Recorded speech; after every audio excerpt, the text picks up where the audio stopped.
Hi everybody, welcome back. Brad from bradnewton.tv. We're going to be talking about muscle growth and how to stimulate it. I've spent a lot of time researching this. On your screen, I've actually annotated aspects of what I'm about to talk about. If you want to do further research, you can do so. But I've spent quite a bit of time thinking about why it's taken me so long to, build a great body, like one that I'm happy with. And if you remember the photo that I showed you before, like after a couple of years of training and I had nothing to show for it, it was because, number of things, it was because my diet was screwed up, but also because I wasn't training correctly in the gym. Like I was doing random exercises. I thought that I had to do random exercises to, you know, to make muscles grow. Like I had no idea what it took to grow muscles. I was like, if I do random exercises, the muscles are going to get confused. If I do random sets and random reps but no, obviously that didn't work out for me. What I spent a lot of time doing back in those days was I emphasized the third thing on your list. So there are three primary ways to build muscle. Like there's three main pathways to building muscle. And it's not like, they're all better I mean, there's one way that stands out above all. And in terms of building muscle, it's the first one on your list. Progressive tension overload is the first one. And if you want, you can do further research on this. I've linked everything up in science. But progressive tension overload is number one. We'll get to that in a second. Number two, muscle damage. Number three on your list there is fatigue or like metabolic stress or cellular fatigue. That was what I did when I first started my training. I was focused on burnout sets and failure sets and drop sets. And where when you're doing that, if you've been to the gym and you've done drop sets or you've done supersets or you've done failure sets, and you know what I'm talking about, you're emphasizing, one muscle growth pathway, which is not the most effective way of building muscle. Now, I'm not saying you should never do drop sets, burnout sets. I'm not saying you should never do it, but it should never be the primary part of your program.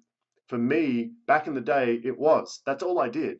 Like, I didn't feel like I was growing any. For me, I didn't feel accomplished in the gym unless I couldn't feel those muscles anymore. Like, if I wasn't in pain, if I wasn't feeling muscular pain, then obviously I wasn't doing a good enough job. We have in our minds that, there's no pain, no gain, which it's a very general statement. It's not even very accurate when it comes to building muscle.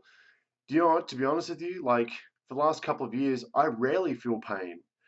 I rarely feel pain, and I've grown more muscle in the last couple of years than what I have in the last like six the first 3 or 4, 5 years of my training. So pain, like muscular pain, is not a predicator to building muscle or not. Like we'll get to that later. That's a whole other topic. But the point is that I emphasized cellular fatigue in my training in the very beginning, and I wondered why I wasn't getting results. And that was why, because it's not based in science. It is not an effective muscle building pathway.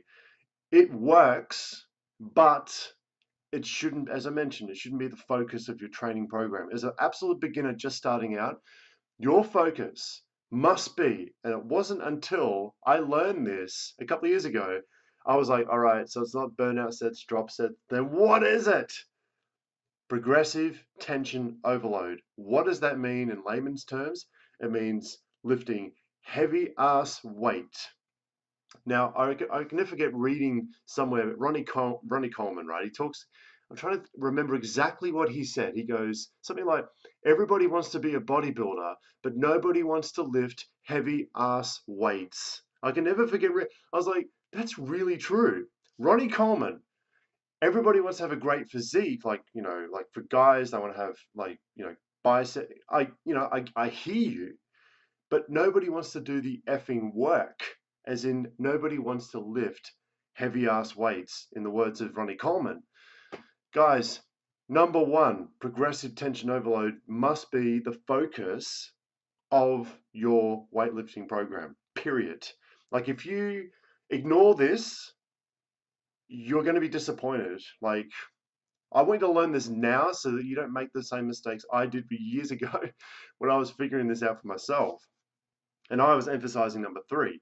By the way, focus on progressive tension overload. That's going to be the focus of your training. So in other words, what that means is over time, you're going to be lifting a little bit more weight every single workout. So for the bench press, guys out there watching this, for the bench press, you're going to focus on, for that particular exercise, you're going to focus on adding a little bit of extra weight for the same number of sets and the same number of reps, adding a little bit of extra weight to the bar every session. So week number 1, it might be X kilos. Week number 2, it's going to be like a few pounds, like 3 or 4, 5 pounds more than what it was the previous week. Week number 3, it's going to be a little bit more for the same number of reps and sets, right? You're not going to like mix up, you're not going to do different exercises to confuse the muscles. You're going to focus on the bench press, right? That's going to be the core, the chest and tries. And then you're going to focus on overhead prep. We'll get to the training programs later on. But the point is that for progressive overload, you must progressively overload the muscles. Progressive tension overload applies for the ladies as well. So heavy weight for low repetitions. So when I say low repetitions, there's no like perfect repetition. Like there's no like, oh, I need to do 7, I need to do 8, I need to do 4, I need to do 3.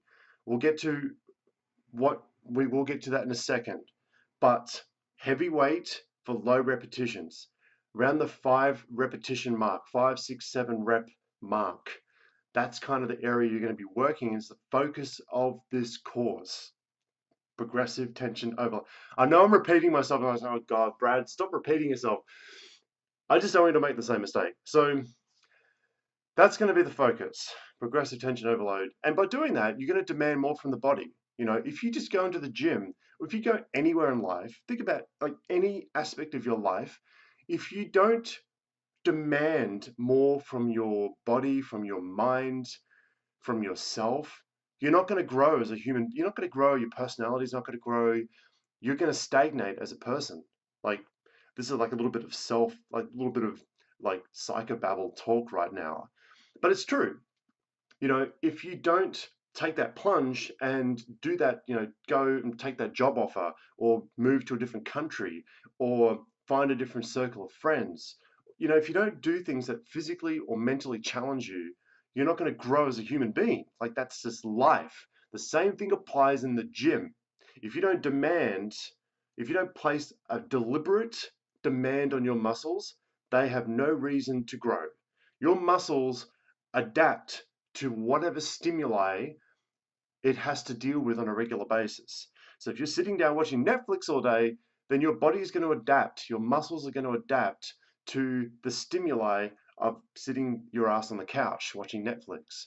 But if you're out there and you're training and you're lifting heavy and you're really placing demand on your body, then your body has no choice but to, this is evolution, your body has no choice but to adapt. And progressive tension overload is the most effective muscle building pathway for the body to adapt to an increasing load placed on it. So when you add weight every single week, the body's going to adapt by getting stronger. And by getting stronger, you're going to build more muscle for both men and women. And for women, you won't build muscle as fast, but you'll still build muscle. So that's a little bit of a rant. I kind of apologize, but I don't. It needs to be talked about. The last thing I want to talk about is progressive underload, which is, I just threw that in there because it's the opposite. If you don't challenge your body, then your body will get weaker. It'll get frail. Your bone density will reduce if you don't lift weights, if you don't place demands on it. You'll just get frail and old. And this is what happens with people when they get older. They get fatter, they get more out of shape, they get weaker. Don't let that happen. That's progressive underload. Don't let that happen. Like, no matter what age you are, you saw in the previous video, you know, the guy in his 50s and the, grandmother in her 70s, like 74 competing, like, I mean, age should not be a limitation. Don't let progressive underload get to you. Like, work on this and really just give this program your all. So that's it. My little rant is over. Thank you so much for watching. If you have any questions, email me, brad@bradnewton.tv. Thank you.